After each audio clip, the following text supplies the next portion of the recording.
in the last 36 years. Think about that for 1 second. We've got small businesses that have never recovered from the pandemic. They took on additional debt. 2 and 3 small businesses took additional pandemic debt, and they were promised a rebate that we've just learned this week will possibly go out 2 or 3 years late. As a matter of fact, there'll be a number of businesses that won't probably get that because they've already closed already.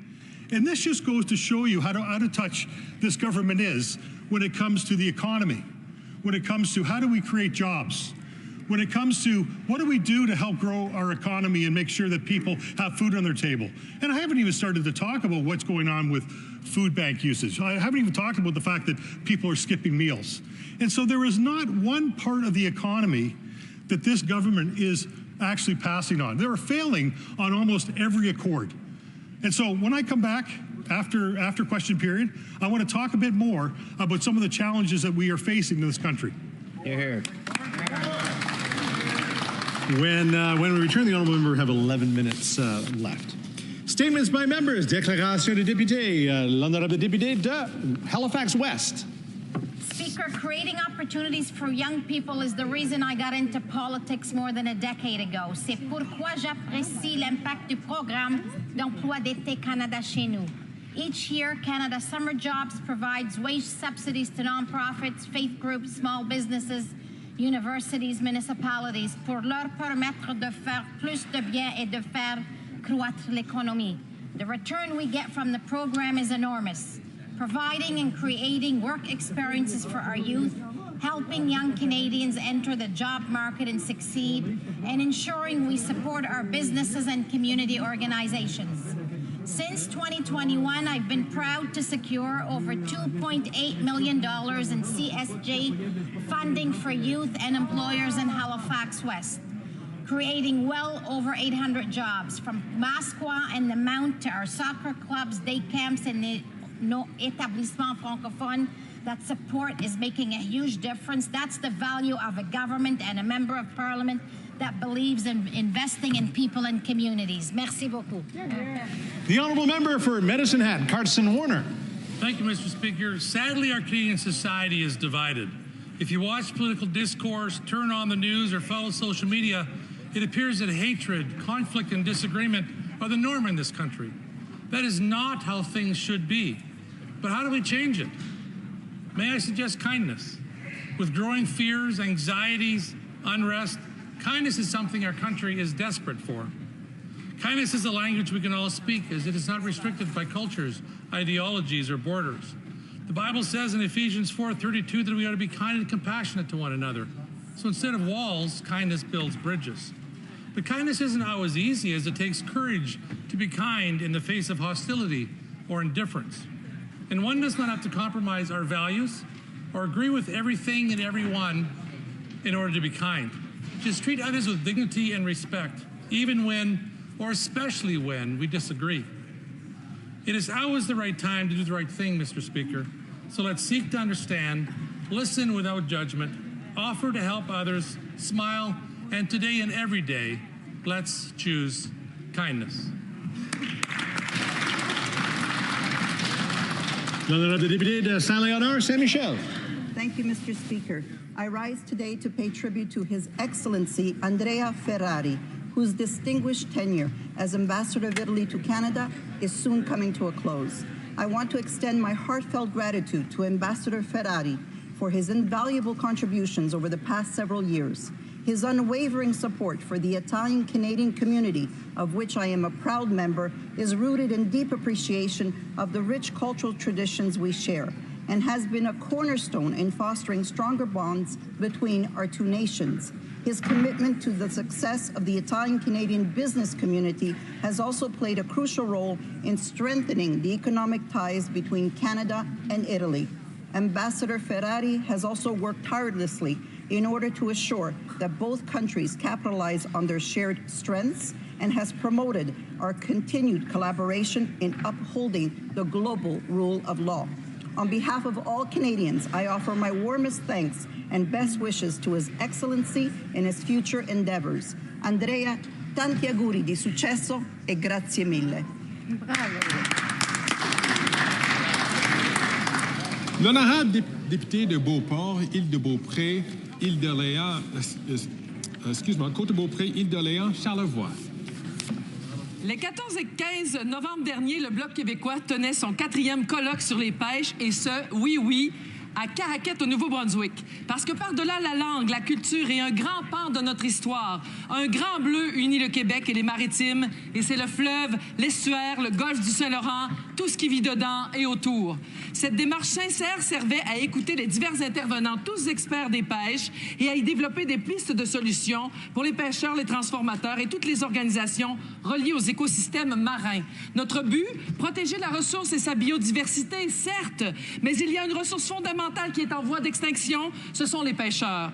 Je veux souligner l'apport important de la scientifique Lynne Morissette, de l'expert de l'enjeu du phoque, M. Gilles Thériault, de notre hôte à Caraquette, M. Jean Lantaigne, de notre animateur Gastien Godin et bien sûr tous les crevettiers, crabiers, pélagiers, comardiers et tous les autres. Pour votre science incontestable pour la survie de la pêche atlantique, merci.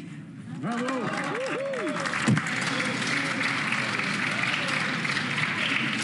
L'honorable député d'Orléans. Monsieur le Président, premièrement, j'aimerais souligner le travail de premier plan de la Légion canadienne d'Orléans, filiale 632, pour soutenir nos vétérans. Je profite de l'occasion pour remercier les organisateurs, messieurs Serge Lavoie et Jim Grant, ainsi que tous les bénévoles qui se sont portés volontaires tout au long de la campagne du Coquelicot, laquelle a rapporté un peu plus de 150 000 $. Merci à la communauté d'Orléans pour votre générosité continue.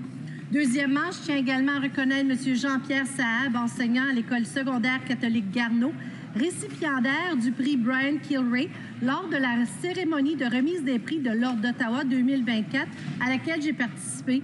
Ce prix souligne l'excellence d'un entraîneur amateur qui incarne le mieux les qualités de leadership et de dévouement. Toutes mes félicitations à M. Saab pour cet hommage. Vous êtes une inspiration pour notre communauté et tous les jeunes d'Orléans. Merci beaucoup. The honourable member from Flamborough-Glanbrook. Thank you, Mr. Speaker.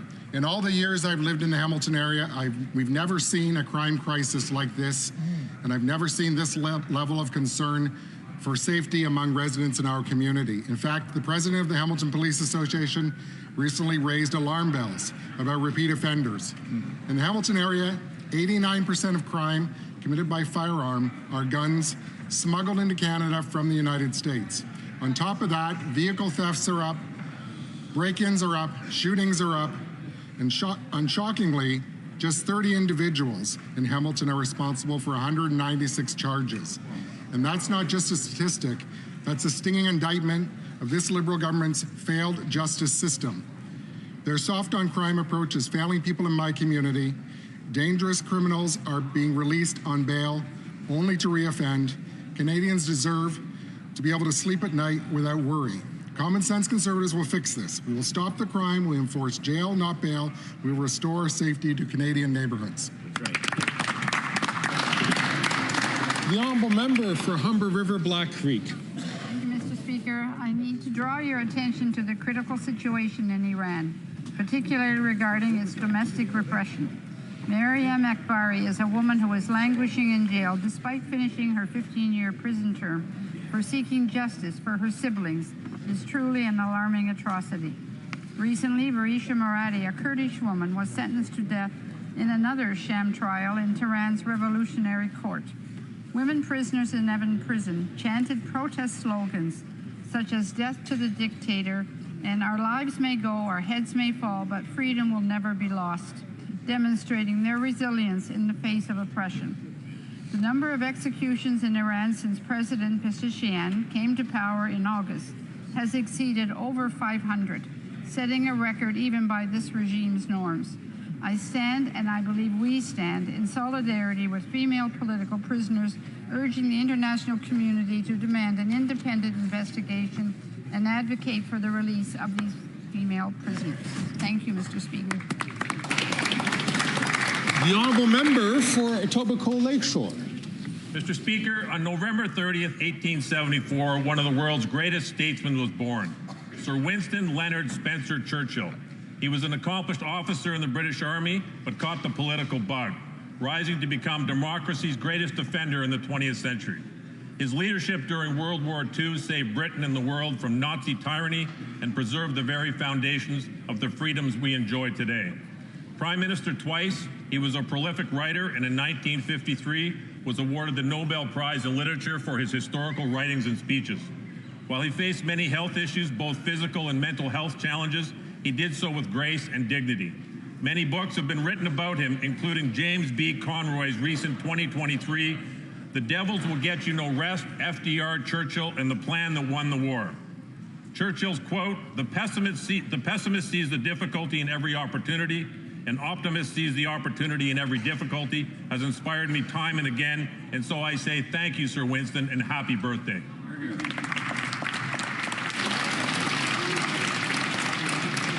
L'honorable député de Montmagny-Lillet, Kamouraska, Rivière-du-Loup. Monsieur le Président, après 9 ans de ce gouvernement libéral, la vie est devenue insoutenable pour les Canadiens. Les loyers ont doublé, les paiements hypothécaires et les mises de fonds sont devenus hors de portée. Et les banques alimentaires enregistrent un nombre record de visites par mois. Qui encourage cette gestion économique complètement catastrophique? Le Bloc québécois qui, au lieu de défendre les Québécois, ne défend que les intérêts du premier ministre libéral. Le Bloc a voté pour 100% des dépenses libérales, notamment 500 milliards de crédits budgétaires pour gonfler la bureaucratie fédérale. Plutôt que de voter pour des mesures visant à réduire les dettes, les impôts, les taxes, le Bloc soutient toutes les dépenses incontrôlées de ce gouvernement libéral. Un gouvernement qui dépense plus que jamais et laisse les Canadiens souffrir des conséquences. Les conservateurs ont un plan pour réparer le budget. Nous allons couper dans la bureaucratie et réinvestir dans les familles. Pourquoi? Parce que c'est les Canadiens qui méritent et les Québécois mieux que cette coalition Bloc libéral, parce que ça coûte trop cher et on leur donne trop peu. Merci, Monsieur le Président. The honourable member for Brampton South. Mr. Speaker, as we approach the holiday season, our government is making it easier for Canadians to celebrate by removing the GST, HST on a wide range of essential goods. Mr. Speaker, starting December 14th, Canadians can enjoy prepared food like vegetable trays, pre-made meals, sandwiches, without worrying about added tax. Whether it is dining in or ordering takeout restaurant meals are also exempt. Snacks from granola bars are also included because we know how important it is to have those treats during the holidays. And for those raising young families, children's clothing, car seats, diapers, and even toys like board games, books, print newspapers, as well as puzzles are also tax-free. Mr. Speaker, these are just a few of the many items that will make the holidays a little more affordable for Canadians. This is our government's way to ensuring that the holidays are a time to joy and celebration for all. The honourable member for Barrie, Springwater, Oro-Medonte. Bravo. Mr. Speaker, after 9 years, this Liberal government is not worth the crime or the chaos. Just this week, a Winnipeg police officer was stabbed in the neck during arrest at a shopping mall. While I am relieved to hear that this officer is recovering, incidents like these are happening far too often under this Liberal government. The 50% increase in violent crime since this Liberal government came to power is a direct result of this Prime Minister's soft-on-crime, catch-and-release policies. The Liberals made life easier for violent criminals by repealing mandatory minimum sentences for gun crimes with Bill C-5, made it easier to get bail with Bill C-75, and failed to stop the flow of illegal guns across the U.S. border. Canadians deserve a common-sense Conservative government that will ensure that repeat violent offenders remain behind bars while awaiting trial and will bring back mandatory jail time for serious violent crimes. A Conservative government will bring home safe streets.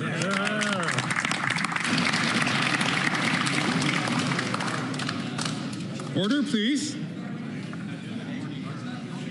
The honourable member from North Okanagan, Shuswap.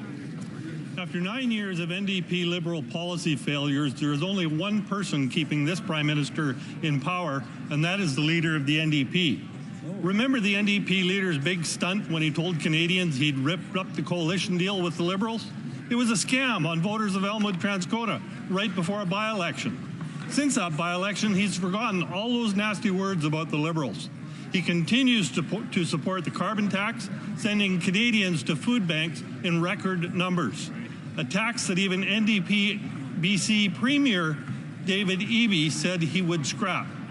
The NDP Liberal soft on crime policies have led to a 50% increase in violent crime, and their hard drug legalization that fuels crime, chaos, death and destruction in our communities is a failed social experiment. Every day this Prime Minister remains in power is because of the leader of the NDP. It's time for Canadians to have their say in a carbon tax election now.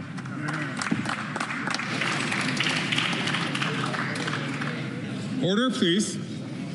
The honourable member for Richmond Hill. Mr. Speaker, the holidays are a time for joy, for family and friends, and for giving back. For far too many Canadians, the rising cost of living adds a stress to this special season.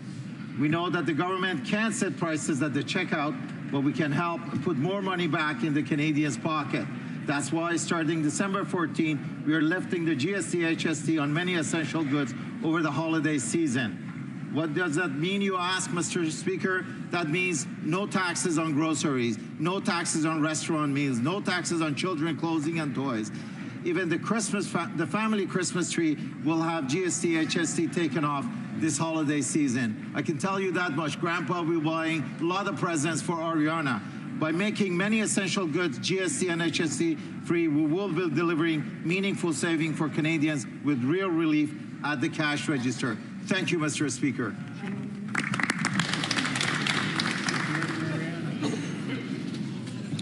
The honourable member from Nunavut. Inuit are strong. Inuit are still here. Inuit will thrive. James Partridge, Felix Shapat Takaugak, Trey Angusadluk, Solomon Uyagasuk are a few Nunavummiut who have been either hospitalized or died while at the hands of the law enforcement. I thank their families for sharing some of their stories with me. I grieve with those who lost their loved ones. I share their demands for justice for their loved ones. We must keep their names alive until there is justice for them.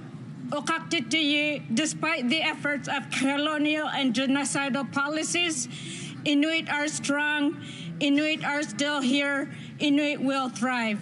Inuit sangiyumarit, Inuit tavavusuri, Inuit inusikaternyarivot.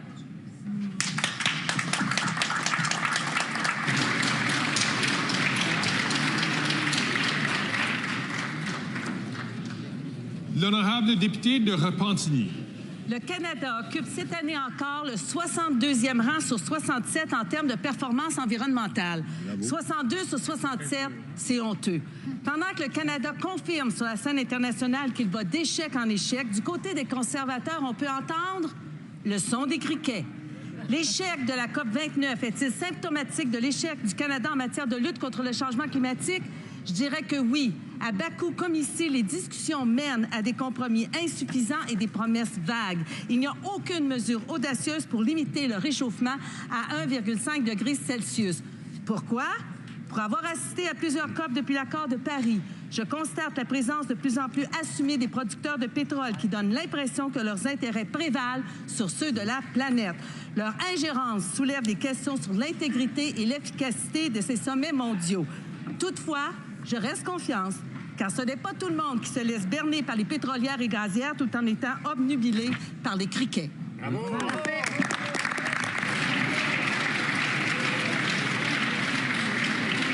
The honourable member for Calgary, Rocky Ridge. Mr. Speaker, yesterday the Deputy Prime Minister said she wanted to, quote, help Canadians get past the vibe session, unquote. Well, Mr. Speaker, I'm not exactly sure what that means, but I do know that this Deputy Prime Minister has unleashed 9 years of economic vandalism on Canadians. Canadians are poorer now than they were 9 years ago. She might think that that's just bad vibes, but it's a fact from Statistics Canada. $500 billion have left Canada for the United States and taken thousands of jobs with them. Does she think those are just bad vibes? But does the Deputy Prime Minister think that if Canadians are lined up at the food bank or can't afford rent or mortgage, that it's their fault for having bad vibes? Taxes are up, costs are up, the deficit's up, and time is up. Canadians are desperate for change. They're ready for a common-sense Conservative government that will axe the tax, build the homes, fix the budget, and stop the crime. And I'll leave the Deputy Prime Minister alone if she wants to talk about vibe sessions.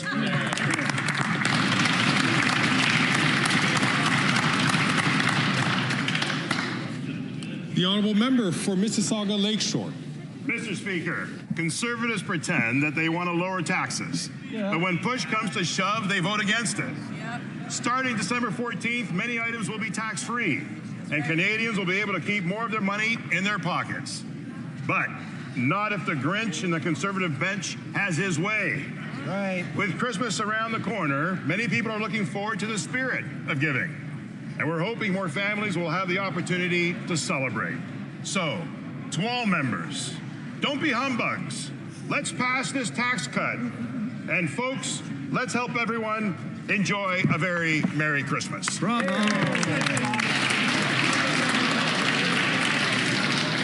Oral questions. Questions orales. L'honorable chef de l'opposition. Nous avons besoin d'un plan pour sécurité et l'économie qui met le Canada d'abord.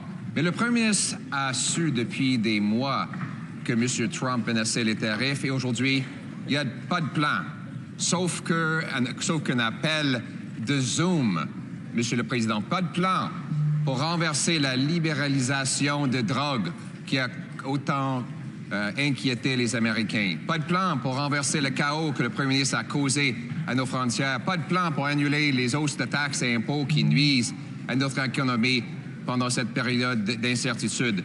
Où est le plan pour mettre le Canada d'abord? Le très honorable Premier ministre. Monsieur le Président, j'ai eu un bon appel avec Donald Trump hier soir pour souligner à quel point ça fait des années, des décennies que nous travaillons ensemble pour créer de la prospérité des deux côtés de la frontière. C'est qu'en travaillant ensemble qu'on peut régler des défis auxquels on fait face ensemble et créer de la croissance, de la prospérité pour nous tous. On va toujours défendre les emplois, les travailleurs canadiens. On va le faire avec une approche Équipe Canada qui va au-delà de la partisanerie parce qu'on sait c'est ça qui fonctionne quand on se rassemble. C'est pour ça que j'ai parlé hier soir avec les premiers ministres Ford et Legault et pourquoi on va continuer de travailler ensemble pour défendre. L'honorable chef de l'opposition. Mais apparemment, l'appel n'a pas fonctionné parce que quelques minutes plus tard, le président Trump a menacé les tarifs sur le Canada. Même chose avec le bois d'œuvre et le Buy America. 3 présidents, 9 ans, ce premier ministre n'a rien obtenu. Et maintenant, il a admis avoir brisé l'immigration. On sait par exemple qu'il y a 700 étudiants étrangers au Canada qui doivent quitter le pays d'ici à peu près 1 an. Ils peuvent aller vers le sud illégalement, causant une menace économique massive. C'est quoi le plan pour réparer l'immigration qu'il a brisée? Le très honorable Premier ministre. Monsieur le Président, il y a des étudiants internationaux qui viennent de partout dans le monde pour étudier au Canada, qui sont ici pendant leurs études et à la fin de leurs études, ils retournent chez eux. C'est ce qui se passe dans la grande majorité des cas et on a des mesures pour faire des suivis si les gens choisissent de ne pas rentrer chez eux. On a un système d'immigration qui répond aux défis auxquels on est en train de vivre. C'est pour ça qu'on a ralenti le débit et on réduit l'immigration vers le Canada pour permettre à notre économie de rattraper. Ça fait partie d'un système d'immigration qui fonctionne, qui répond aux besoins du moment. Bravo. L'honorable chef de l'opposition. We need a plan for economy and security that puts Canada first. But despite the fact the Prime Minister has known for years that Trump was threatening these tariffs, and for 3 weeks that President Trump had won the election, the only plan he has is a Zoom call. No plan to reverse his disastrous liberalization of drugs that have killed people and now threaten our borders. No plan to fix the broken borders that he caused. No plan to cancel the tax increases that will drive billions and many jobs away. Where's the plan to put Canada first? Le très honorable Premier ministre. Speaker, Instead of panicking and falling back on slogans like the Leader of the Opposition, we rolled up our sleeves and we're getting to work. We're working with all the premiers, pulling together in a Team Canada approach, because that's how we defend Canadian jobs from coast to coast to coast. I spoke with Donald Trump yesterday evening, talked about how important it was for us to work together to solve some of the challenges we're facing as a continent, as countries, but also work to grow our economy, protect our workers on both sides of the border. This is the responsible, methodical approach we're taking as we move forward, while our opponent falls back on slogans and fear. The Honourable Leader of the Opposition. He spoke with the incoming president, and moments later, Mr. Trump put out a tweet slapping a 25% tariff on Canada. So that worked about as well as the Prime Minister's efforts on Buy America and softwood lumber, which continue to be penalized, even though the previous Conservative government got both of those things lifted. Now move over to drugs. The Prime Minister's disastrous legalization and liberalization of drugs has the Americans worried, in addition to costing 47,000 deaths in Canada. Where's the plan to stop the drugs and keep our border open to trade? The Right Honourable Prime Minister. Mr. Speaker, once again, the Leader of the Opposition is just making stuff up. I clearly spoke with the President of the United States an hour and a half after he put out his suggestion on tariffs. The reality is we're going to continue to work constructively with the incoming administration to protect Canadian jobs, to protect Canadian growth, to take the responsible approach that isn't steeped in partisanship, that pulls together the Team Canada approach that stands up for Canadians instead of throwing our arms up and saying all is broken like the Leader of the Opposition. The Honourable Leader of the Opposition. Well, that's even worse.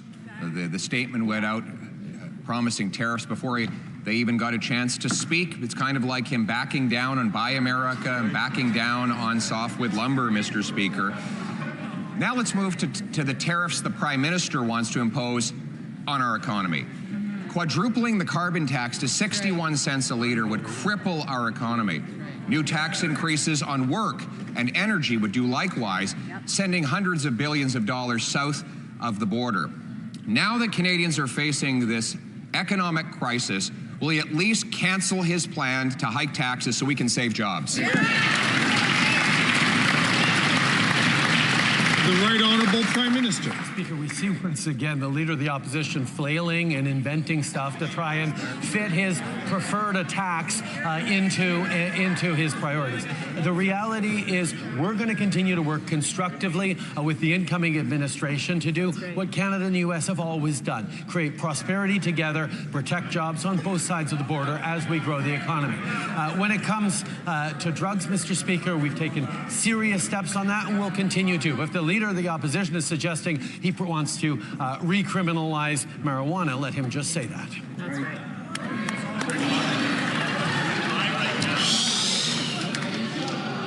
Order!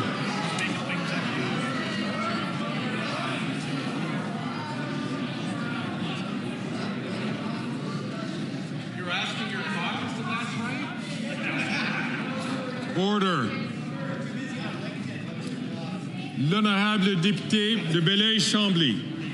Monsieur le Président, les derniers jours et les dernières heures nous ont indiqué que nous allons traverser une période d'importante insécurité, que nous allons vivre dans le Parlement pour des enjeux de commerce, de protectionnisme, de diatribes assez agressives dans le choix des mots. Et on suppose que c'est le moment pour rassurer des gens, pour rassembler des gens, pour donner un sentiment de sécurité, notamment économique. Et ça devrait s'appliquer d'abord aux gens les plus fragiles et les plus vulnérables de la société. Est-ce que le premier ministre veut considérer ajuster son projet de distribution de chèques de telle sorte que les retraités puissent avoir un sentiment de sécurité? Bravo. Le très honorable Premier ministre.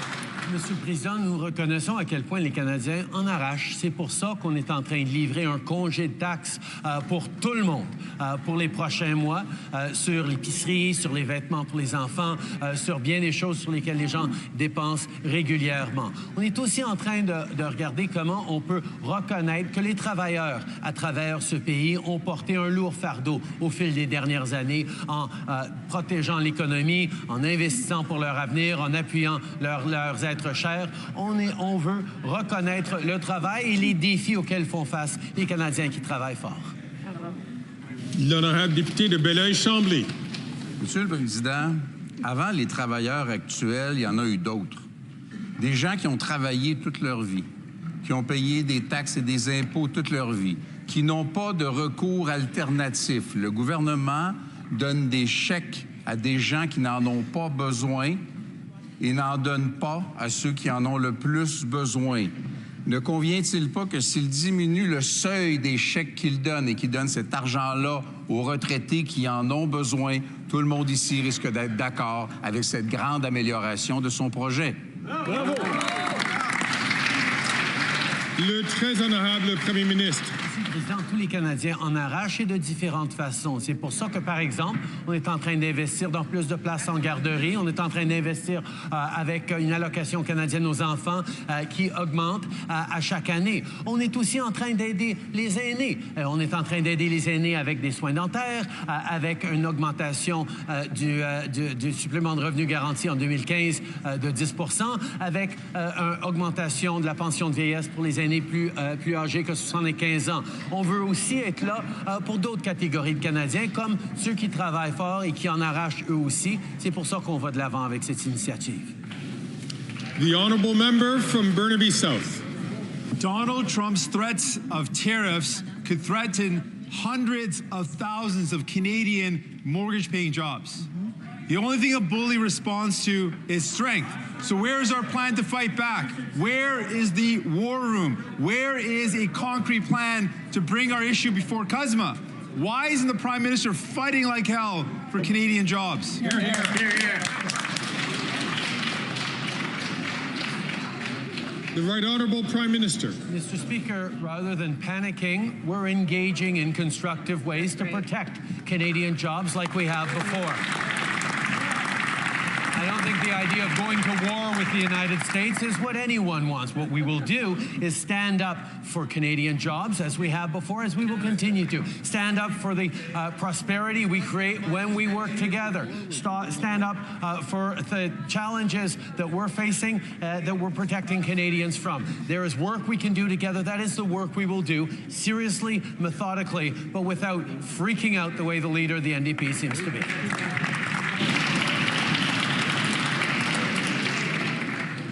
L'honorable député de Burnaby Sud. Canadians can't afford, if the government ignores this problem, they need to take it seriously. They can't afford another letdown. Les attaques de Trump n'étaient pas une surprise. On savait que ça s'en venait.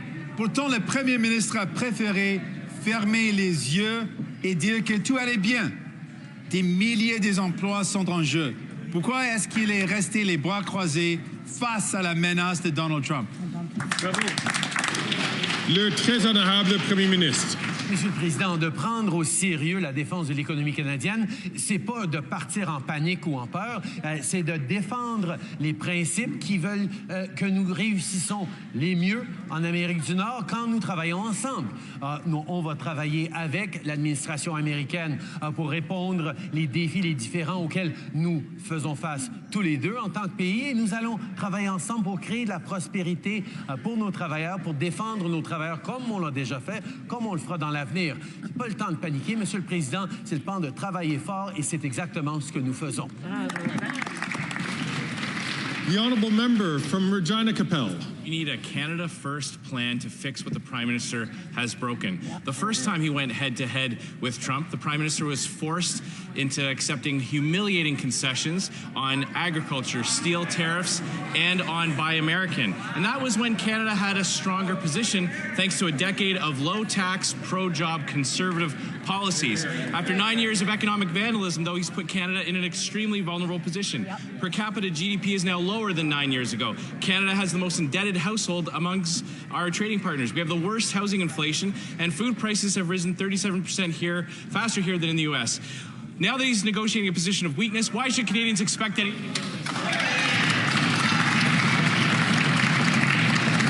The Honourable Parliamentary Secretary to the Minister for Export Promotion and International Trade. Mr. Speaker, I want to be clear. We will always be there to protect Canadian workers and Canadian businesses. We have been there for Canadians before when we renegotiated NAFTA. I remind the member opposite that it was the Conservatives who wanted us to capitulate during that time. But we stood strong, and that's a testament to the facts. Canada-U.S. trade is at an all-time high last year of $1.3 trillion. Canada places the highest priority on trade and the integrity of our shared border. Mr. Speaker, we look forward to working with the incoming administration. Good job. The Honourable Member for Regina Capel. It was that Prime Minister that was forced to accept humiliating concession after concession. And now he's kneecapped Canada's economy. He's slapped a massive carbon tax here while the U.S. doesn't have one at all. Yep. He's raising taxes on investing in Canada while the U.S. is fighting to attract investment there. Exactly. He's imposed a production cap on Canadian energy, meaning Canada will produce less of what the U.S. needs to buy. Yep. There are less than 60 days left to act. It's time for the Prime Minister to put aside his partisanship, his ideology, and his ego. Will he strengthen Canada's position by cancelling his carbon tax and all tax hikes on jobs and investments? Yeah. The Honourable Minister for Innovation. Mr. Speaker, will take no lessons from the Conservative. Their strategy, Mr. Speaker, last time was to capitulate.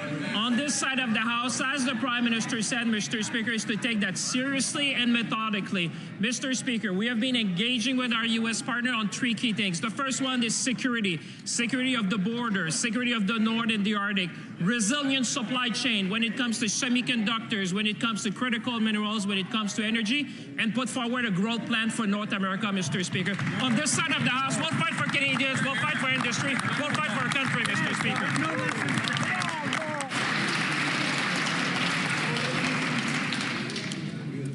The Honourable Member for Thornhill. Everywhere we look, we find more evidence of economic carnage, and now we're up against the biggest economic and security superpower, and this government has no plan. We need a Canada First plan to fix what the Prime Minister broke. When he took office, our GDP per capita was 81% of the U.S.'s. Now it's fallen to 73%. It's a made-in-Canada problem, and it's not about vibes. It's driven by higher taxes, higher spending, higher regulation, and this government's economic vandalism. Faced with the threat of tariffs, when are they going to stop the vandalism and start fixing the crisis so Canadians have a chance? The Honourable Parliamentary Secretary to the Deputy Prime Minister, Minister of Finance. Mr. Speaker, when the Conservative Party of Canada wanted us to back down during the last round of NAFTA negotiations, we stood up for Canada. We stood up for Canadian workers. Right. We stood up for the steel workers in Canada, Mr. Speaker. We stood up for Canadian auto workers. We stood up for our farmers and agricultural workers, Mr. Speaker. Right. They want to know what the plan is. We plan on doing it again and getting a win-win for Canada and the United States. Hear, hear.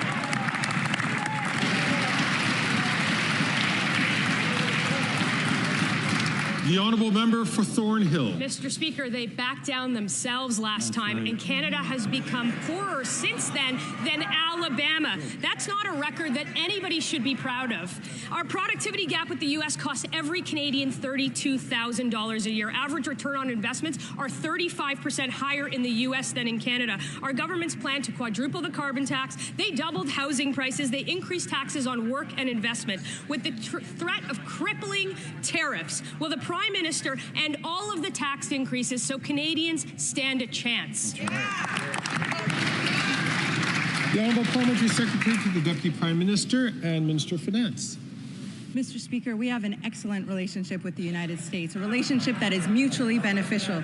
We do enormous amounts of trade with the United States, and the United States depends on Canada for much of its energy supply, Mr. Speaker. They want to know what the plan is. The plan is to continue to work with the United States in order to protect Canadian jobs, in order to protect the Canadian economy and make it grow for everyone. That's right. Hear, hear.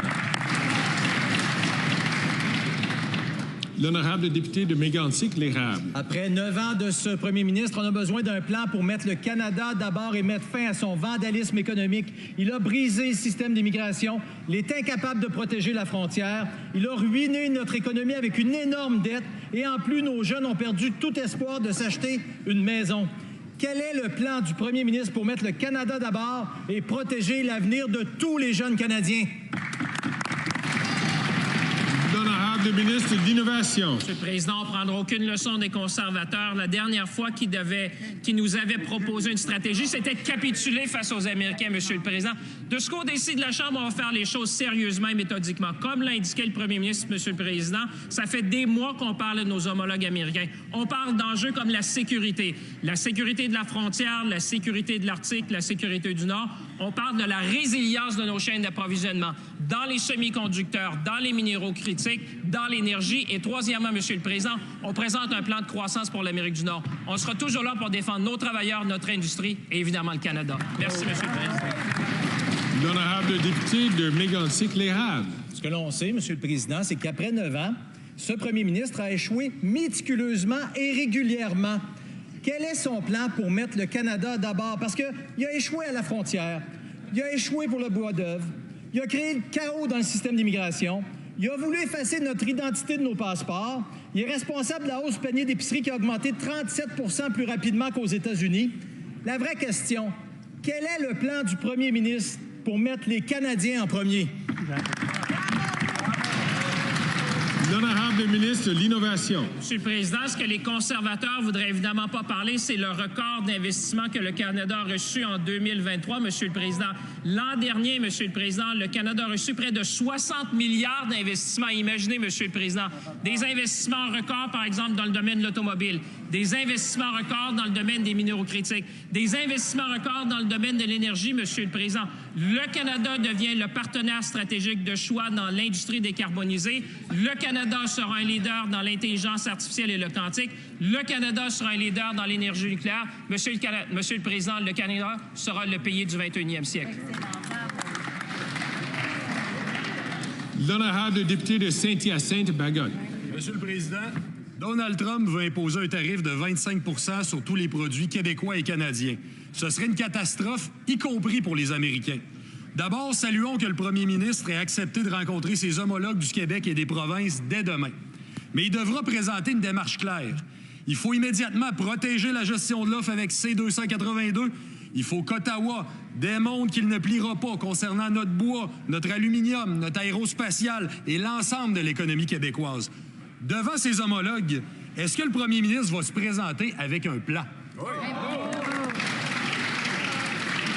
L'honorable ministre de l'Innovation. Monsieur le Président, je remercie mon collègue pour son importante question. Comme l'a indiqué le premier ministre plus tôt, Monsieur le Président, il y aura une rencontre avec les premiers ministres, dont le premier ministre Legault. Et évidemment, Monsieur le Président, on se tiendra toujours debout pour nos travailleurs dans le domaine de l'aérospatial, pour nos travailleurs dans le domaine de l'aluminium, pour l'industrie, par exemple, des batteries qui est naissante au Québec, Monsieur le Président. C'est clair que maintenant, ce qu'on doit faire, c'est pas la panique, Monsieur le Président, mais c'est de travailler avec Équipe Canada, de mettre de l'avant les avantages comparatifs du Canada et de s'assurer qu'on défend l'ensemble de nos industries et l'ensemble de nos travailleurs. L'honorable député de Saint-Hyacinthe-Bagotte. Mais, Monsieur le Président, les tarifs de Trump, là, c'est pour forcer le Canada à resserrer ses frontières contre l'immigration illégale et le trafic de drogue. Ça fait des années que le Québec exige qu'Ottawa corrige sa passoire de frontières. Il a même déployé la SQ. Ça fait des années que le Bloc québécois talonne Ottawa au sujet des passeurs et du crime organisé. Avant même l'élection de Trump, on exigeait déjà plus de ressources aux frontières. Et malgré tous ces avertissements-là, Ottawa n'a rien fait. Puis là, notre économie se retrouve aujourd'hui menacée par les tarifs de Trump. Est-ce qu'ils comprennent maintenant qu'il faut agir aux frontières? L'honorable ministre de la Sécurité publique. Monsieur le Président, c'est pas seulement maintenant que nous avons compris l'importance d'appuyer nos forces de l'ordre, la GRC et les services frontaliers. C'est précisément qu'est-ce que nous avons fait depuis les 9 dernières années. Nous avons exactement les mêmes intérêts que les Américains afin de s'assurer que la frontière est sécure, l'intégrité de nos frontières, de permettre aux Canadiens de choisir qu'est-ce qui arrive au Canada. C'est la même chose pour les États-Unis. Il y a une histoire de collaboration quotidienne avec les Américains et c'est précisément qu'est-ce que nous allons continuer de faire. L'honorable député de Saint-Hyacinthe-Bagotte. Et là, il va falloir que le premier ministre annonce qu'il prend enfin ses responsabilités aux frontières. Il va falloir qu'il annonce comment il va boucher les trous de sa passoire frontalière d'ici janvier. C'est le strict minimum après avoir abdiqué ses responsabilités malgré les avertissements répétés des Québécois. Les passeurs et le crime organisé font la pluie et le beau temps aux frontières depuis des années. Et aujourd'hui, le fruit de l'inaction du premier ministre, c'est les tarifs de 25 % qui menacent l'économie du Québec. Est-ce que le premier ministre va enfin annoncer qu'il déploie des ressources suffisantes aux frontières? L'honorable ministre de la Sécurité publique. Monsieur le Président, encore une fois, nous avons toujours appuyé des ressources suffisantes pour appuyer le travail extraordinaire que font la GRC, les services frontaliers, avec leurs partenaires dans les corps policiers, que ce soit la Sûreté de Québec au Québec, que ce soit leurs partenaires américains. Et bonne nouvelle, Monsieur le Président, nous allons continuer de s'assurer qu'ils ont les technologies et le personnel nécessaire et nous allons appuyer davantage ces technologies et ces personnels-là pour s'assurer qu'ils puissent continuer à faire le travail qu'ils font déjà d'une façon exceptionnelle. The honourable member for Fort McMurray, Cold Lake. We need a Canada First plan to fix what the Prime Minister broke on the addiction crisis and illegal drugs. 47,000 Canadians have died under this Prime Minister's watch. That's more than we lost in the Second World War. We need to fully reverse his liberalization of drugs that kills our people and threatens our borders. We need to secure our borders against the importation of chemical precursors that make fentanyl and other deadly drugs. Criminals are taking advantage of our drug policies and cooking fentanyl ready for export. Will the Prime Minister finally admit his policies have failed and end his insane drug policies?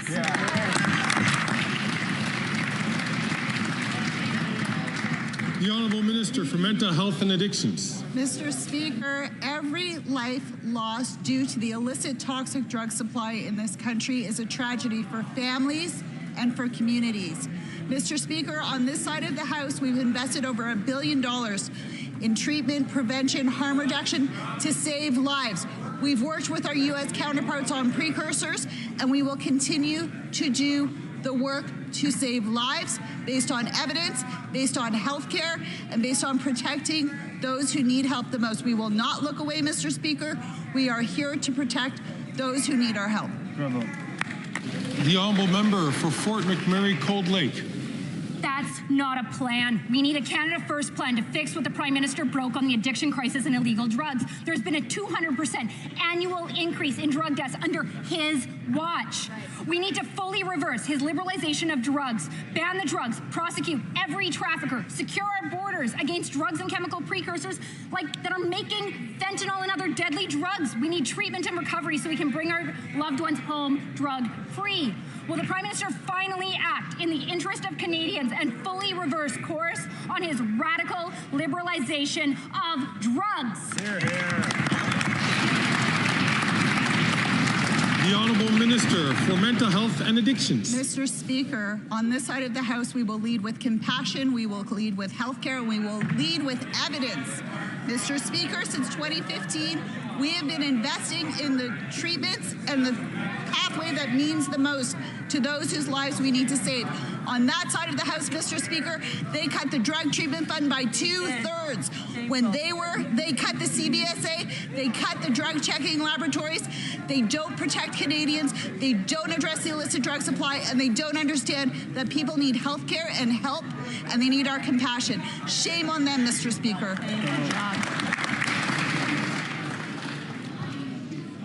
The honourable member for Simcoe North. The Prime Minister's economic report card is in. Canadians have the highest consumer debt in the G7. House prices have doubled. Per capita income is lower today than it was 10 years ago, and the average Canadian makes $30,000 less than their American counterpart, all as a result of this Prime Minister's economic vandalism. And in the face of economic uncertainty and global trade imbalances, this Prime Minister's plan is to increase taxes on job creators, entrepreneurs, and farmers. Will he enact a Canada First plan and stop these tax increases to keep our jobs and investment at home?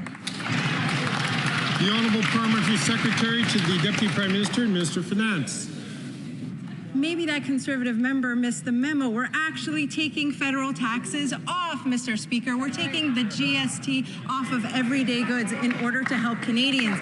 We are wondering on this side of the House how the Conservatives could be against a tax break for Canadians. This will put more money back in their pockets, Mr. Speaker, right around the holidays when they need it most. Mr. Speaker, this policy is good for Canadians. It's good for the economy. It's just bad for Conservatives. The honourable member from Simcoe North. Mr. Speaker, if the government doesn't want to listen to Conservatives, maybe they'll listen to economists at National Bank who found that real GDP has contracted 4% since 2022. This is unprecedented outside of a recession. It's a made in Canada, per person GDP recession caused by the economic vandalism of this Prime Minister's policies, whose only plan is to increase taxes on everybody, farmers, physicians, entrepreneurs, and all people who want to invest in Canada. When will the Prime Minister enact a Canada First plan to keep jobs and investment in Canada and our Canadians at home? Hear, hear. The Honourable President of the Treasury Board. What my honourable colleague doesn't quite understand is that we do have a Canada First policy. That's why we have the lowest net debt to GDP ratio in the G7. That is why we have a AAA credit rating. That is why we have inflation being decreased not once, not twice, but 3 times to 1.6% in September, Mr. Speaker. And at the same time, we have supports for Canadian, for example, the tax holiday and supports for 18 million workers come this spring, Mr. Speaker. On this side of the House, we have the balance right, and we have a Canada First policy for Canadians. The honourable member for Edmonton Strathcona. Once again, the Liberals have failed Canadians that need help most. People living with disabilities, students, and seniors have been abandoned by the Liberals' rebate program. My constituents are rightly furious. And Mr. Speaker, I can tell you that the students, the seniors, and the people living with disabilities in Edmonton Strathcona are not feeling the vibe right now. They are really, really struggling. And of course, the Conservatives would do nothing but cut these programs for Canadians. Will the minister fix this program and get help for those who need it the most? Hear, hear.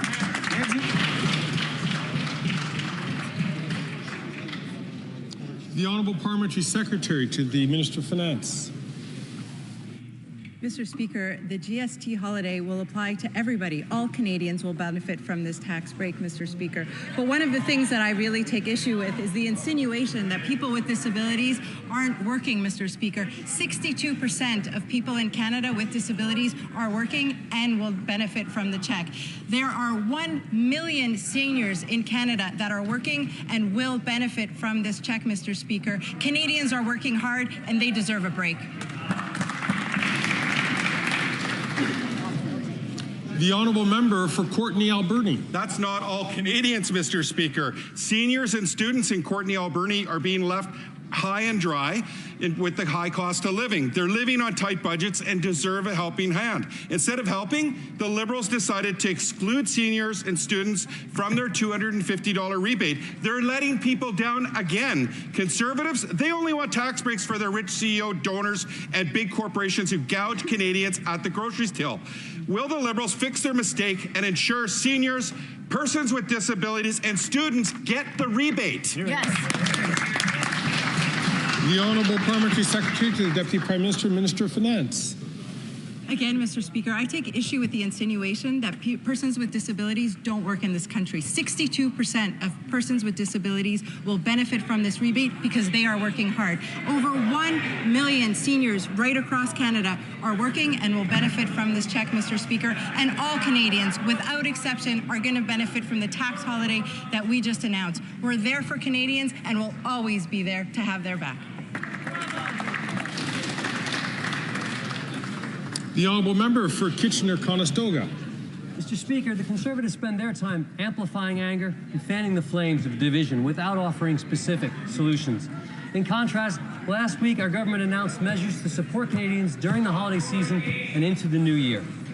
Could the President of the Treasury Board provide more details about our plan to help Canadians save money this holiday season and beyond?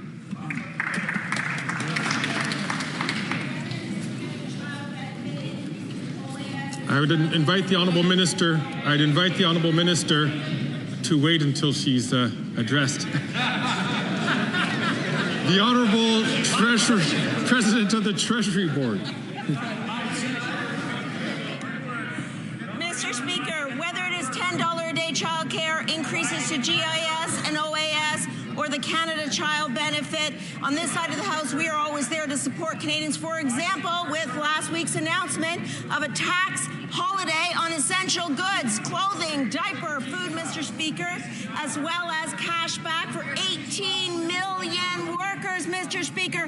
While the Conservatives play partisan games, what we have to say is we have no idea whether their members actually would support this measure because they're not allowed to let us know.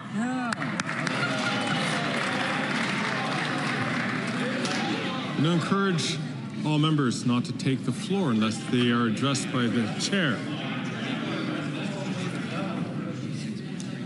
The honourable member from Chilliwack Hope.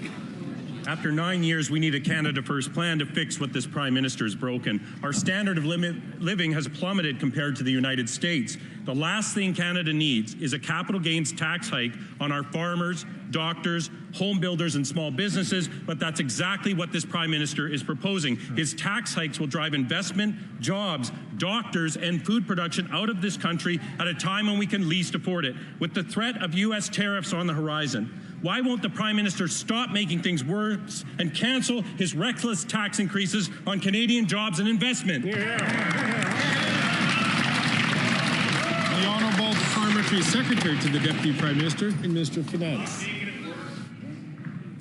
It was this Liberal government that reduced taxes on the middle class, not once, but twice, Mr. Speaker. And the Conservatives opposed that measure on both occasions. Now, Mr. Speaker, we're coming with a tax break for the holidays. That's going to mean more money in the pockets of Canadians. And yet again, the Conservatives are opposing this measure. Mr. Speaker, do the Conservatives really believe the talking points that they're saying? Mr. Speaker, if they did, they would vote in favor of a tax break for Canadians. That's what we've put on the table. How are they going to vote?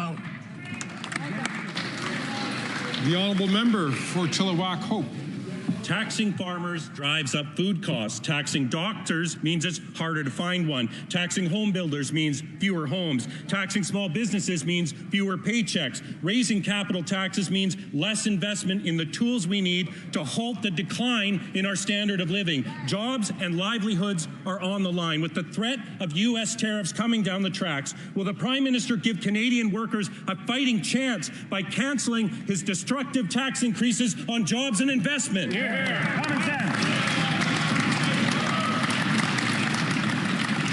The Honourable Minister for Innovation. Mr. Speaker, I like very much the member, but let me inform him about a couple of things. Mr. Speaker, when it comes to jobs and investment, Canada received the largest investment in Onda's history, Mr. Speaker, $19 billion, the largest investment in 75 years. Canada also received the largest investment in Dow Chemicals history. 127 years, Mr. Speaker, an investment of $10 billion in Alberta. Mr. Speaker, we received the largest investment in 139 years of BHP in Saskatchewan, Mr. Speaker, $22 billion. Canada is the envy of the world, Mr. Speaker. Let's talk up Canada and stop saying things like he said.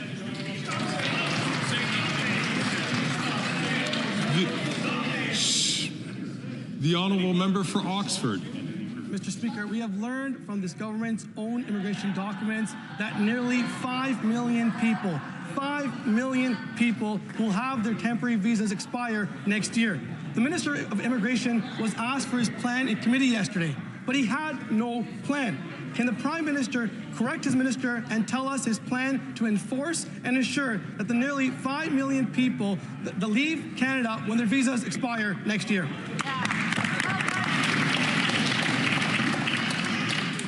The Honourable Minister for Immigration, Citizenship and Refugees. Let's examine the latest round of hysteria from the Leader of the Opposition, Mr. Speaker. We're talking about 4.9 million documents that apply, sometimes many to one person. These are tourists. These are people, the vast majority of whom leave the country, including artists that come to this country, including Bruce Springsteen and others. Meanwhile, when people's visas expire, Mr. Speaker, they are expected to leave If they are not, they will be removed at the same time the Leader of the Opposition is walking around with the member of Edmonton Millwoods promising not to deport people.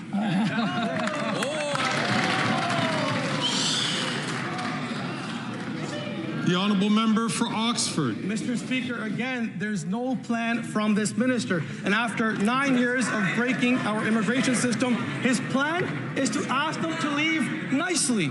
And now they're staring at 25% tariffs on all Canadian goods that will crush our Canadian workers and cripple our economy. We need a Canada First plan that fixes the immigration system and ensures that the 5 million people will leave when their visas expire next year. When will we see that plan? The Honourable Minister of Immigration, Citizenship and Refugees. Mr. Speaker, again, we see now the Conservatives' rollover first program. They're talking about people that are here that do routinely leave the country. They come in as tourists. It includes a vast array of people. He's answering an OPQ question that they posed us. We were very precise in the answers they gave it. Sometimes it's not 5 million people, Mr. Speaker. It's a number of documents attached to the same person. So let's park the hysteria. Let's talk about real things. Let's talk about the managed plan to migration that is actually doing very well in this country, according to Canadians. Hear, hear. L'honorable député de Rivière-du-Nord. Bon timing aujourd'hui pour s'attaquer au crime organisé dans nos villes et à nos frontières, Monsieur le Président. Attaquons les bandits là où ça fait mal, le portefeuille. Le Bloc québécois a déposé ce matin le projet de loi C-420 pour établir un registre des organisations criminelles. Surtout, nous proposons d'inverser le fardeau de preuve sur les revenus de la criminalité. Nous proposons de permettre aux forces de l'ordre de geler ou saisir les biens des membres de gang s'ils sont incapables de prouver qu'ils n'ont pas été acquis grâce au crime. Le gouvernement va-t-il nous appuyer? Qu'est-ce qu'ils en pensent? L'honorable ministre de la Sécurité publique. Monsieur le Président, nous sommes toujours ouverts à appuyer des bonnes idées quant à appuyer nos forces de l'ordre pour lutter contre le crime organisé. Il y a déjà des dispositions dans le Code criminel qui permet aux tribunaux, aux forces de l'ordre et ensuite aux tribunaux de saisir des biens ou des comptes de banque qui ont été des fruits de la criminalité. Cependant, si mon collègue propose d'autres suggestions, évidemment, nous serons tout à fait ouverts à regarder qu'est-ce qu'on peut faire pour toujours appuyer le travail important des forces policières. L'honorable député de Rivière-du-Nord. Facile, Monsieur le Président, inverser le fardeau de preuve. Je le réitère, aujourd'hui, le fédéral a tout intérêt à montrer qu'il prend le problème du crime organisé au sérieux. Les Américains nous écoutent. Notre projet de loi C-420 facilite le dépôt d'accusations contre les membres de gangs criminels et surtout, il donne des nouveaux outils aux policiers pour saisir les revenus de la criminalité avant qu'ils ne disparaissent. C-420 rend la participation au crime plus dangereuse et moins payante. C'est un message fort envoyé au crime organisé, tant dans nos rues qu'aux frontières. Est-ce que le gouvernement va nous appuyer? L'honorable ministre de la Sécurité publique. Encore une fois, Monsieur le Président, je remercie mon collègue pour l'idée que c'est important d'appuyer nos forces de l'ordre, d'appuyer nos procureurs et de s'assurer qu'il n'y a personne qui profite du crime et surtout du crime organisé. Nous reconnaissons le travail important que font la GRC avec des partenaires, que ce soit le Sûreté de Québec, Police provinciale de l'Ontario, des corps policiers municipaux. Il y a déjà des dispositions dans le Code criminel. Alors, le procureur général et moi, nous allons toujours regarder des bonnes idées pour améliorer et appuyer les forces policières à travers le pays. The honourable member for Selkirk Interlake Eastman. We need a Canada plan first to fix the Prime Minister's what he's broke in the Canadian Armed Forces. Under this Prime Minister, our warships are rusting out, our fighter jets are worn out, our Army has been hollowed out, and our military is so short of soldiers, sailors, and air crew that our troops are burnt out, and we're short 15,000 troops. Even his own defense minister described the state of our military as being in a death spiral. Defense procurement has gotten so bad under these Liberals that they can't even supply the ammunition that Canada and our friends need. Why has the Prime Minister turned Canada into an unreliable ally? The Honourable Minister Minister for National Defence. Thank you, Mr. Speaker. You know, all of us remember the last time the Conservatives talked about a Canada First defence policy, and we also remember what you did. What they did, Mr. Speaker, they gutted the defence budget. They reduced defence spending to less than 1% of our GDP for only the first time and only time in Canada's long history. And in the last 9 years, as we have doubled defence spending, those Conservatives have voted against every single dollar, just as they voted against support for Ukraine. Mr. Speaker, standing up for the Canadian Armed Forces may require the Conservatives to stand up to their leader. Yes.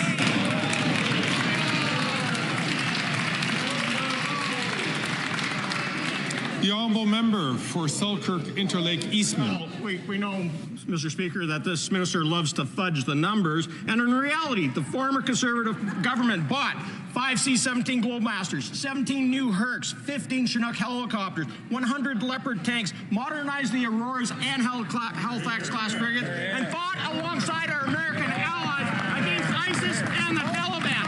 Well, the Prime Minister reverses $2.7 billion cut to our armed forces and finally invested in our troops and put Canada's interests first.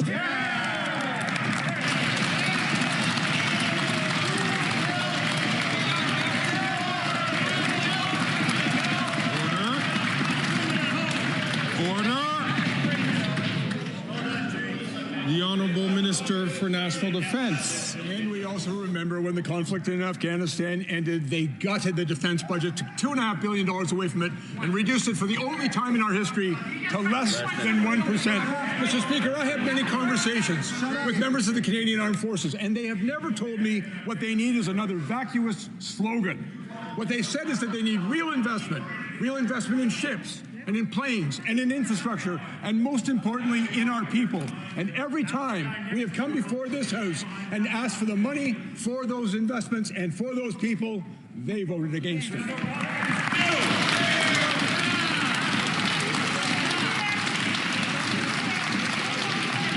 Order. À l'ordre, s'il vous plaît. L'honorable député de Charlebourg, Haute-Saint-Charles. Monsieur le Président, ce Premier ministre a démoli nos forces armées en prenant de mauvaises décisions, en gaspillant constamment les ressources en approvisionnement. Une chose qu'il pourrait faire aujourd'hui serait d'annoncer l'annulation des coupures d'1 milliard de dollars dans le budget du ministère de la Défense, puis de présenter un véritable plan pour réaffecter l'argent avec des priorités qui visent à la reconstruction des forces armées canadiennes et au renforcement de notre sécurité militaire en Amérique du Nord. Après 9 ans de gaspillage et de très mauvaises décisions pour notre défense nationale, est-ce que le Premier ministre a un plan pour un Canada d'abord? L'honorable leader du gouvernement à l'Assemblée commune.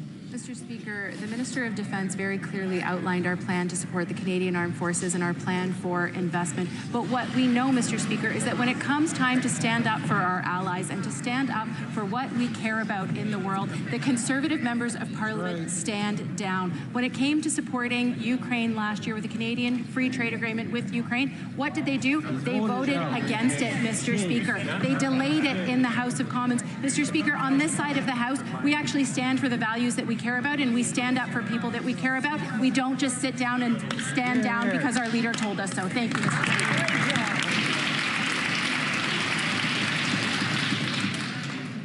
L'honorable député de Madawaska-Restigouche. Merci, Monsieur le Président. Le temps des fêtes approche à grands pas et nous le savons, il s'agit souvent là d'une période de l'année très coûteuse pour les Canadiens. Même si les mesures de notre gouvernement ont maintenu notre économie dans une situation enviable par rapport aux pays du G7, ont réussi à rabaisser l'inflation et le taux d'intérêt, beaucoup de ménages connaissent encore des défis à joindre les deux bouts. Du moins, c'est ce que nous entendons dans nos circonscriptions. Le ministre pourrait-il nous informer des raisons pour lesquelles le chef conservateur devrait donner la parole aux membres de son caucus afin de les laisser parler au nom de leurs électeurs et voter en faveur de notre plan visant à remettre plus d'argent dans les poches des Canadiens? L'honorable ministre des Anciens combattants. Merci beaucoup, Monsieur le Président. Je tiens premièrement à remercier mon ami et mon collègue de Madawaska-Restigouche. Contrairement du chef du Parti conservateur du Canada, qui pense toujours aux coupures et l'austérité, de ce côté de la Chambre, Monsieur le Président, nous voulons appuyer les Canadiens et Canadiennes d'un bout à l'autre du pays. Et voilà pourquoi nous avons annoncé le congé de la taxe TPS. Monsieur le Président, nous voulons nous assurer que les Canadiens vont avoir la chance de vraiment qu'ils vont sauver des argents. Ce congé va les aider avec des couches, acheter des aliments préparés, des arbres de Noël, des jouets, des livres et même des visites au restaurant, Monsieur le Président. Nous serons toujours là pour appuyer les Canadiens d'un bout à l'autre du Canada. Merci. The Honourable Member for Calgary Forest Lawn. This desperate Liberal NDP government is bribing Canadians with a pricey gimmick. This temporary 2-month tax trick takes pennies off potato chips, yet adds more than $6 billion on top of this Prime Minister's inflationary deficit. Even the Prime Minister admits every extra dollar he puts into these handouts, it fuels inflation further. Instead of pennies off Pringles, call a carbon tax election now so common sense Conservatives can axe the tax for good. The Honourable Parliamentary Secretary to the Deputy Prime Minister and Minister of Finance. This Liberal government reduced taxes on the middle class on 2 occasions, and the Conservative voted against it. Now we're giving a tax break, a tax holiday to all Canadians at a time when they need it most, Mr. Speaker, and the Conservatives are calling it a gimmick. Actually, the Conservative leader is trying to play the Grinch that stole Christmas, Mr. Speaker. We know that this is good policy. It's good for Canadians. It's good for the economy. It's good for our small businesses. It's just bad for the Conservatives. The Honourable Member for Calgary Forest Lawn. While scurvy makes a comeback, that member's bragging about taking taxes off of candy and booze, while 2 million Canadians are visiting a food bank in a single month, and 1 in 4 Canadians are skipping meals because of this Prime Minister's carbon tax scam that's making Canadians poorer. The Finance Minister says they're just having a vibe session, that she can fix it by taking pennies off of cheese puffs. If Liberals really want to feel the vibe of Canadians, call a carbon tax election so we can axe the tax for good instead of taking chump change off of chips.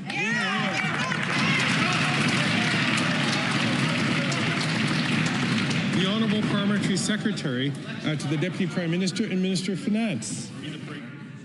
Canadian mothers and fathers want to understand why the Conservatives want to take away their $10 a day childcare. Young Canadians who want to buy a first home want to understand why Conservatives want to take away investments that will build 750,000 new homes, Mr. Speaker. And all Canadians want to understand why the Conservatives oppose a tax break, a tax holiday for all Canadians, which will leave more money back in their pockets, Mr. Speaker. It's time the Conservatives come clean. They're against policies that help Canadians. They're against policies that will help our economy. They're just in it for themselves. L'honorable député de Louis-Saint-Laurent. Monsieur le Président, le dernier tour de passe-passe fiscal de ce gouvernement ne passe pas. De partout, les gens s'offusquent devant cette approche libérale. Tiens, voici le témoignage d'un citoyen de Montréal. Je le cite. Ces 2 mesures ne sont pas structurantes. Il n'y a pas de vision à long terme. Ça risque d'avoir un impact minime pour certains nombres de personnes avec un coût extrêmement élevé de 6,3 milliards de dollars. Je me demande bien comment cette décision a été prise. Savez-vous qui a dit ça, Monsieur le Président? Le député d'Honoré-Mercier, l'ancien ministre des Transports et ancien lieutenant politique du Québec. Est-ce que l'actuel lieutenant politique du Québec est d'accord avec son prédécesseur qui, lui, a compris le gros bon sens?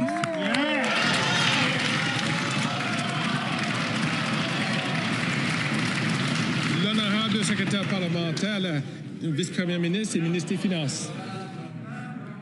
Avec ces conservateurs-là, c'est toujours la partisanerie en premier, puis les Canadiens en dernier, Monsieur le Président.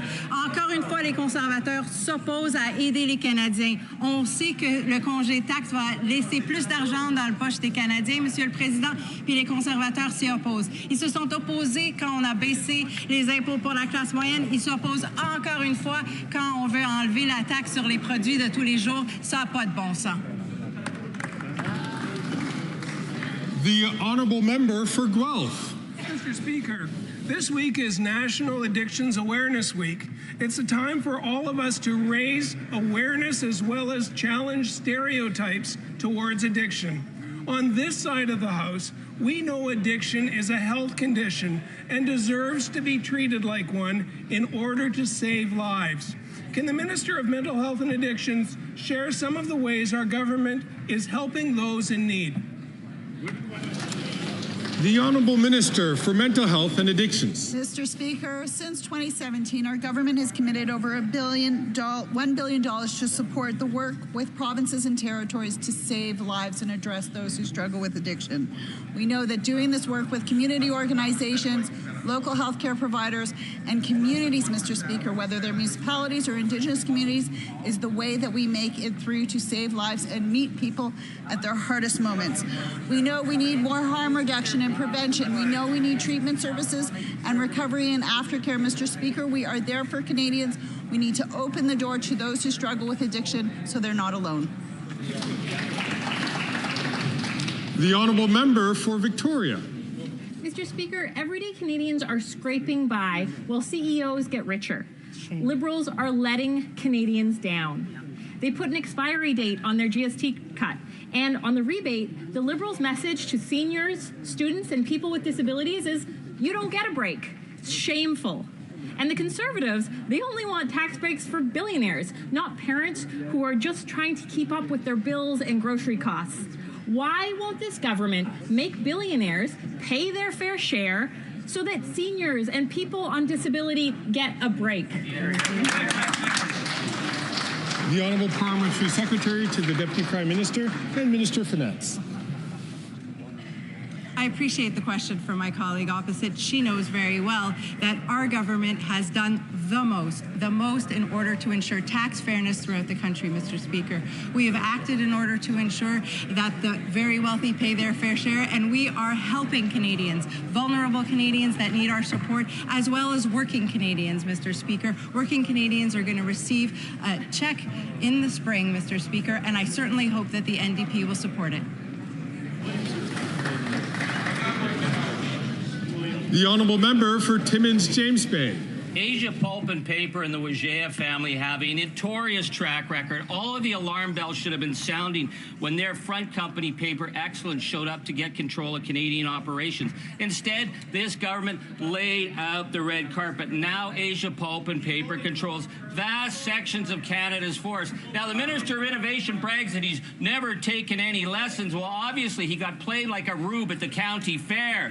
Why did this government abandon our workers, sell out our forests, and what are they going to do to protect our mills and our forestry communities? Good question. The Honourable Minister for Innovation. Mr. Speaker, I have a lot of respect for the member, but I think he should get his facts straight, Mr. Speaker. In fact, we stood up for our workers and for industry. In fact, Mr. Speaker, we had a national security review. And in fact, Mr. Speaker, they are bound by undertakings for years to come, Mr. Speaker, to protect the industry, to protect our workers, Mr. Speaker. When it comes to national security, we will always be on the side of Canadians, always make sure that we protect our national interests and our economic interests, Mr. Speaker. Chers collègues, j'aimerais tirer l'attention de tous les députés dans la présence, dans la galerie, dans les tribunes, d'une personne qui est un grand ami de ce Parlement et de notre pays. I wish to draw the attention of members to the presence of the gallery of a friend of this Parliament and certainly of our country, His Excellency Ruslan Stefanchuk, Chairman of the Verkhovna Rada, the Parliament of Ukraine.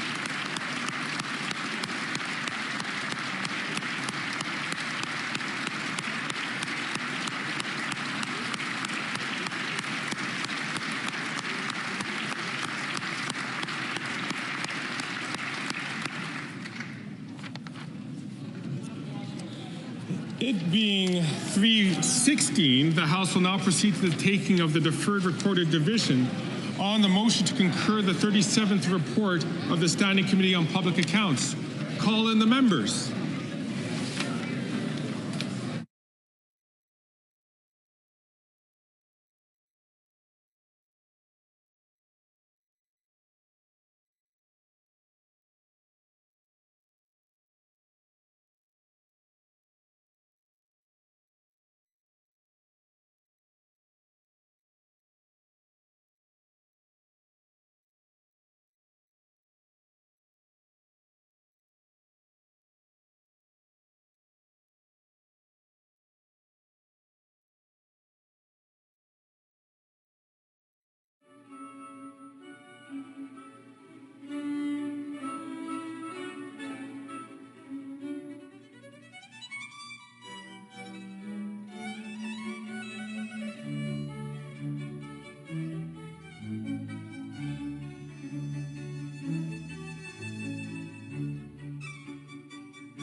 I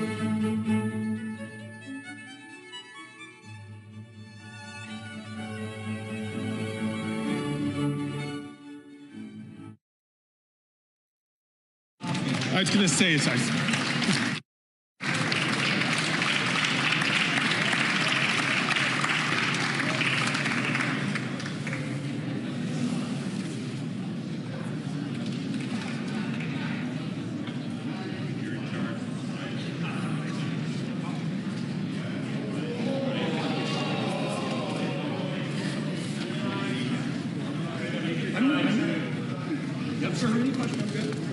the question is as follows. Mr. Genuis, seconded by Mr. Macaulay, moved that the 37th report of the Standing Committee on Public Accounts presented on Friday, March 22nd, 2024, be concurred in. The 10-minute period for members voting electronically has started, and the House will now proceed to the vote for members participating in person. All those in favor of the motion will please now rise. Ms. Gould. Ms. Gould. Mr. Holland. Mr. Holland. Monsieur Leblanc. Monsieur Leblanc. Ms. Hutchings. Ms. Hutchings. Ms. Tassie. Ms. Tassie. Mr. Varani. Mr. Varani. Ms. Sachs. Ms. Sachs. Ms. Suds. Ms. Suds. Ms. Murray. Ms. Murray. Ms. Scrow. Ms. Scrow. Mr. Scarpaleggia. Mr. Scarpaleggia. Mr. Casey. Mr. Casey. Mr. Vandal. Mr. Vandal. Ms. Cara. Ms. Cara. Ms. Qualtrough. Ms. Qualtrough. Ms. Sahota. Ms. Sahota. Madame Bibot. Madame Bibot. Ms. Jacek. Ms. Jacek. Mr. Dollywall. Mr. Dollywall. Monsieur Arsenault. Monsieur Arsenault. Mr. Oliphant. Mr. Oliphant. Mr. Gerritsen. Mr. Gerritsen. Mr. Lamoureux. Mr. Lamoureux. Madame Fortier. Madame Fortier. Mr. Fragascatos. Mr. Fragascatos. Mr. Bruson. Mr. Bruson. Mr. Vancouverden. Mr. Vancouverden. Mr. May Cambridge. Mr. May Cambridge. Ms. Zarowitz. Ms. Zarowitz. Mr. Hardy. Mr. Hardy. Monsieur Yacono. Monsieur Yacono. Mr. Sidhu Brampton East. Mr. Sidhu Brampton East. Mr. Badaway. Mr. Badaway. Mr. Sousa. Mr. Sousa. Mr. Duguid. Mr. Duguid. Mrs. Atwin. Mrs. Atwin. Mr. Housefather. Mr. Housefather. Mr. Kellaway. Mr. Kellaway. Ms. Vandenbelt. Ms. Vandenbelt. Madame Koutrakis. Madame Koutrakis. Madame Brière. Madame Brière. Mr. McDonald Avalon. Mr. McDonald Avalon. Mr. McKinnon Coquitlam Port Coquitlam. Mr. McKinnon Coquitlam Port Coquitlam. Mr. Morrissey. Mr. Morrissey. Mr. Sorbera. Mr. Sorbera. Ms. Hefner. Ms. Hefner. Mr. Turnbull. Mr. Turnbull. Mr. Noor Mohammed. Mr. Noor Mohammed. Mr. Chang. Mr. Chang. Mr. Rogers. Mr. Rogers. Ms. Yip. Ms. Yip. Ms. Latanzio. Ms. Latanzio. Mr. Lewis Kitchener-Conestoga. Mr. Lewis Kitchener-Conestoga. Mr. Van Bynen. Mr. Van Bynen.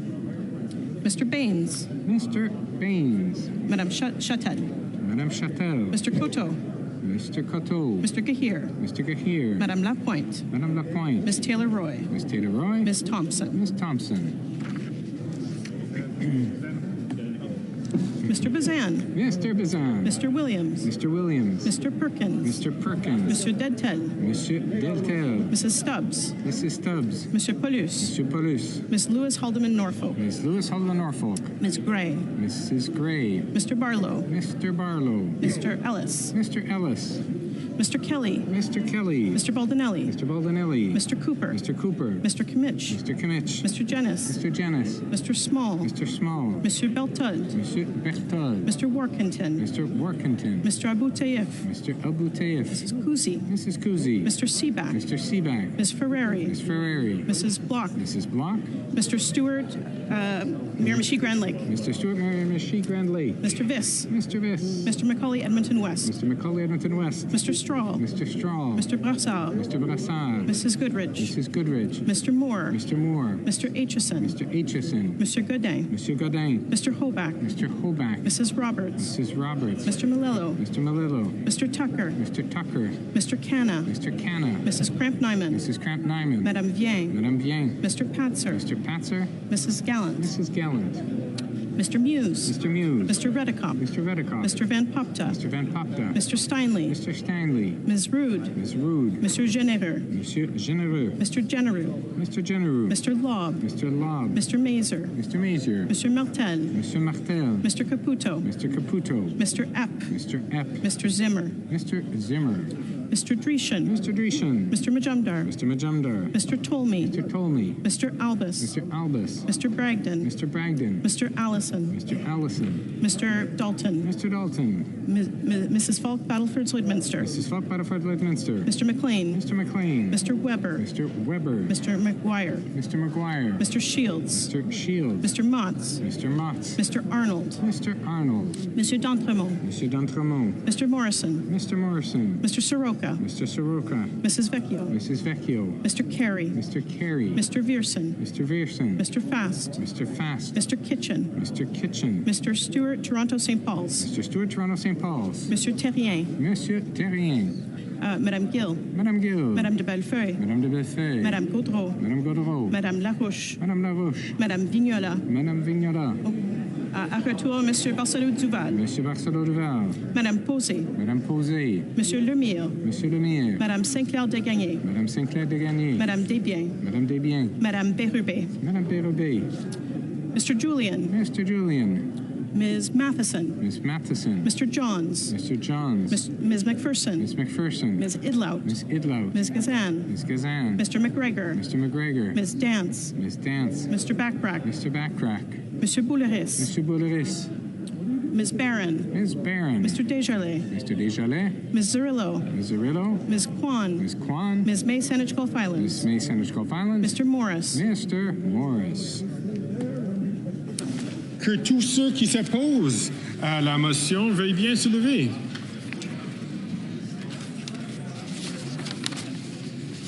La Chambre attendra maintenant la fin de la période de vote électronique avant de poursuivre ses travaux.